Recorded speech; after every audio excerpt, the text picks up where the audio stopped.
እኔ የምለው እኔ ማለት ነው አብርሽና ሩታ ልጃቸው የነሱ አይደለም የሚባል ወሬ ሰምቼ፣ ስለዚህ እኔ በሱ ሀሳብ ልሰጥበት ነው የመጣው ማለት ነው። በነገራችን ላይ ለምን ክርስትና አልተነሳም? ክርስትና መነሳት አለበት ማለት ነው። የእነሱ ልጅ ከሆነ ክርስትና እኔ ግን ማለት ነው እስካሁን ድረስ እኔ እየተከታተልኳቸው ያለ ክርስትና መቼ ነው የሚነሳ ክርስትናው እና ነገር ግን ስንት ወሩ ነው ክርስትና አልተነሳም?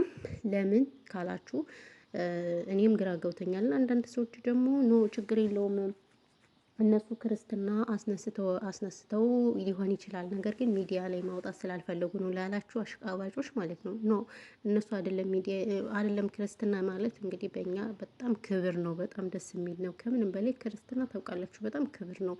ስለዚህ ክርስትና ክብር እስከሆነ ድረስ ክርስትና መውጣት አለበት። ነገር ግን ውሸት ነው እና ይሁን ልጁ የእሱ አይደለም ሲባል ሰምቼ እኔ ግን በጣም ነው የገረመኝ፣ እውነት ለመናገር ማለት ነው። እውነታችሁን ነው፣ እኔ አይመለከተኝም፣ እናንተ ናችሁ የምትሉት። ለምን እነሱ ከሚሰሩት ስራ እኮ ነው። ባይዘው እኔ በቃ ድራማቸው በጣም ነው የሚያስጠላ፣ እግዚአብሔርን በጣም ነው የሚያስጠላ። በተለይ ይቺ እንትና ማን ነበር አሁን ለነገሩ ያቺ ፍቅርም ተጨምራለች። ፍቅር እኔ እነዚህ ሶስት ዩቲዩበሮችን የማላይበት የት እንደሚሄድ አላውቅም። አብረሽና ሩታ እንደገና ደግሞ ማን ነበር ወንድሙ፣ አሁንማ ወንድሙ ራሱ ተጨመረ። የድሮ ፍቅረኛውን እንግዲህ አብርሽን ከአንቺ ጋር ፍቅር ያዘኝ ብሎ እሱም በሰሞን እየተግማማ ነው ማለት ነው። አይ መግማማት ብለዋል እማማ ዝናሽዬ፣ እውነታቸውን እኮ ነው የእኔ እናት። ሰላም ሰላም፣ ውድና የተከበራችሁ የቻናል ቤተሰቦች እንዴት ናችሁ? ደህና ናችሁ? ሰላማችሁ ይብዛልኝ በያላችሁበት የዓለም ዳርቻ። ለዚህ ቻናል አዲስ ከሆናችሁ ሰብስክራይብ አድርጉ ማለት ነው። ሰብስክራይብ ስለምታደርጉ እናመሰግናለን እያልኩ እንግዲህ ዛሬም እንደተለመደው በአንዳንድ ነገር መተናል። ምንድን ነው ወዲህ ነው ካላችሁን፣ ስለዚህ እኛም ሀሳብ መስጠት እንችላለን አይደል እንዴ? አዎ ማንም እየተነሳ ቲክቶክ ላይም ሁሉም ላይ ሀሳብ እየሰጠ ነው። ስለዚህ እኛም መስጠት አለብን፣ ማን ከማን ያንሳል በሚለው ማለት ነው። እና እላችኋለሁ እንግዲህ አብርሽና ሩታ ያቺ ሄርሜላ የሚባሉት ግምት ምት ብለው ሚዲያው ሁሉ እነሱ ናቸው የተቆጣጠሩት። ሌላ ሰውማ እዩ ብትባሉ እናንተ ብትሞቱ ብትፈነገሉ አታዩም። በቃ ሁሌ የእነሱን ድራማ የእነሱን ነው የምታዩት። ስለዚህ እነሱ መግማማቱን እንትን ብለውታል፣ ቀጥለውበታል። አትገረምም ብሏል አንድ ያለኝ የሀገሬ ልጅ ማለት ነው። እና ይሄ ነገር አግባብ ነው ብላችሁ ታስባላችሁ? እውነቴን ነው የምላችሁ ለትውልዱ። እኔ ግን ይሄ ቪዲዮ ተጠራቅሞ ነገ ቤተሰብ እያዩት ነው። ነገ ልጅ ሲያየው ምንድን ነው የሚል ለልጃቸው ምንድን ነው የሚያስቀምጡት? እውነቴን ነው የምላችሁ እንዴ። እኔ አንዳንዴ ግርም ይለኛል። አሁን እነዚህ ልጆች ደህና ብር ይከፈላቸዋል። ስለዚህ በሚከፈላቸው የሆነ ስራ ቢከፍቱ ለወጣቱም ስራ አገኙ ማለት ነው። ሰው ላይ መግማማት፣ ሰው ላይ ውሸት። እኛም ስልትታለን በነገራችን ላይ ጌታ ነው ብላችሁ አሁን ለምሳሌ ይኸው የተንቢ እንደምታዩት ትሰራለች፣ ለራሷ ሱቅ ከፈተች። በዛ ሱቅ እንግዲህ ውስጥ በርካታ ሰራተኞችን አቅፎ ነው የያዘ። አያችሁ፣ ይሄ ነው ማለት ለውጥ ማለት። እነዚህ ስግብግቦች ብር ያገኛሉ ወይ የራሳቸው ስራ የላቸው ወይ ምን የላቸው፣ ቦትቶ ነው የሚሸክፉ ብላለች። ባይዘ ወይ የተንቢ እኮ እኔ እኮ በጣም ነው የምወዳት በነገራችን ላይ። አረብ ሀገር ብዙ እህቶች እየሄዱ ታውቃላችሁ፣ ብራቸውን ለወንድ እየሰጡ ምናምን ነው የሚመጡት አይደል እንዴ?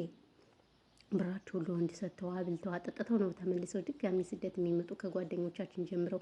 እሷ ግን ለምንም ያልተበገረች ሁሉንም ነገር ተቋቁማ፣ ሴቷ እንደ ወንድ ሶፋ ጭና፣ ሴቷ እንደ ወንድ የትም ሀገር ሄዳ ትእዛዝ አድርሳ፣ የመዳም ቅመሞችን ትእዛዝ አድርሳ ይኸው አሁን ለራሷ ስራ ሰርታ፣ በዛ ላይ የቤተሰቦቿን ቤት እያሳመረች በባህል ጌታን እኔ እንዴት እንደምታስቀኝ በጣም ነው የምወዳት። እኔ አንዳንዴ ታድላላሉ፣ ታስቀናኛለች።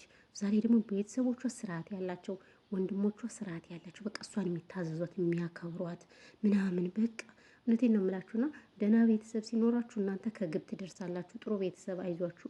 አንዳንድ ቤተሰብ የእናንተን እያጠፋ ቁጭ፣ የእናንተን ምን እያለ ቁጭ። ስለዚህ ይሄ ደግሞ ቤተሰብ አይደለም ባይዘው ወይ ማለት ነውና ይሄ ነገሯ በጣም ደስ ይለኛል። ስለዚህ ምልላችሁ ፈልጌ ነው እነዚህ ልጆች አሁን ከብሩኬ ከምናምን ጀምሮ ደህና ገንዘብ ያገኛሉ። ነገር ግን በቃ ግምት ብለዋል። እውነቴን ነው ብላችሁ እንዴ ለተመልካቾች ራሱ ክብር የላቸው። ለምን ክብር የላቸው? እውነቴን ነው ብላችሁ በዚህ ልክ ውሸት እኔ እንጃ ምን እንደምል እንትን አለንም።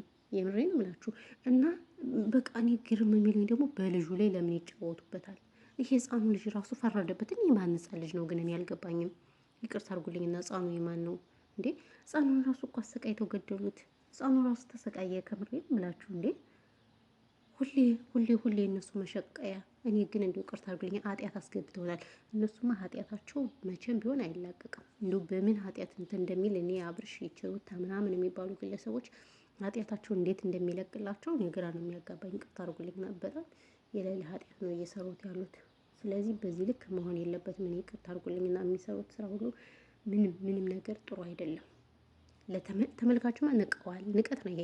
በእርግጥ ይበላችሁ እናንተ ደግ አደረጋችሁ። ተመልካች ተብዬዎች ራሱ እናንተ ናችሁ ይሄን ሁሉ የምታሽቃብጡት፣ እናንተ ናችሁ እንደዚህ የምታደርጉ እንጂ እናንተ እነዚህ ልጆች ቻናል ባታዩላቸው በቃ እነዚህ ሁሌ ውሸት አይዋሹ ነበር። ነገር ግን ተመልካች ራሱ አለቅላቂ ነው። በዚህም ስትሄዱ ትክክል በቃ በየቦታው ትክክል ምንድን ነው ትክክል ይቅርታ አድርጉልኝና እኔ ይሄ ትክክል የምትሉት ነገር ምንም አይመቸኝም። ከምሬ ነው የምላችሁ።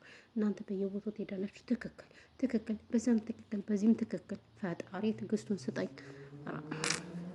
እኔ ትገርሙኛላችሁ። ይቅርታ አድርጉልኝና ማለት ነው ያለው ነገር ይሄ ነው። ስለዚህ የሰማሁት አጀንዳ ይሄ ነው። ይህንን ያለ አጀንዳ ካወራው ይበቃችኋል። ባይዘወይ ሰብስክራይብ እያደረጋችሁኝ አይደለም እናንተ ምድረቀን ቀና ሙላ። ለምንድነው እኔ ሰብስክራይብ ማታደርጉ? ሰብስክራይብ አድርጉኝ ማለት ነው የምላችሁና ይሄ ነው የምላችሁ። በተረፈ ግን ሰላማችሁ ብዙ ትትረፍረፍ ይበል። ሌላ ወሬ ምንም አላወራባችሁም። ብዙ ወሬ አላወራባችሁም። ይሄን ያህል ካወራው ይበቃኛል እና ያለው ነገር ይሄ ነው። ስለዚህ የዛሬው መረጃ ይሄ ነው። አዲስ መረጃ ካገኘው ደግሞ እመጣላችኋለሁ። ሹዶች ማሮች ፍቅሮች ጠብቁኝ። ውሸታሞች እነዚህ ውሸታሞችን ማለት ነው። ለነገሩ እነሱን ቪዲዮ ይለቃሉ። የእነሱን ውሸት ደግሞ እንከታተላለን እና ያለው ነገር ይሄ ነው። በተረፈ ግን ሁላችሁንም ከልብ ነው የምናመሰግን። ፈጣሪ ሀገራችን ኢትዮጵያ ሰላም ያርግልን። ጦርነት ሁሉን ነገር በቃ ይበለን። እውነት ለመናገር ኢትዮጵያ ሰላሟን ያብዛልን። ሁላችሁም ኢትዮጵያን ሰላም እንዲያደርግልን በድሯችሁ በጸሎታችሁ አስቡት። ጌታ ነው የምላችሁ። የሰው ሀገር ለመኖሪያ አይሆንም፣ ለመስሪያ እንጂ ለመኖሪያ አይሆንም። ሰው እነዚህ ኢትዮጵያን ታንሳይዋን እንዲያመጣልን ይሄ ሁሉ መከራ በቃ ብሎን ሰላም እንዲሆንልን ምኞቴ ነው እና ያለው ነገር ይሄ ነው። በተረፈ ግን ሰላማችሁ ትረፍረፍ ይበልልኝ። እናመሰግናለን ጋይስ።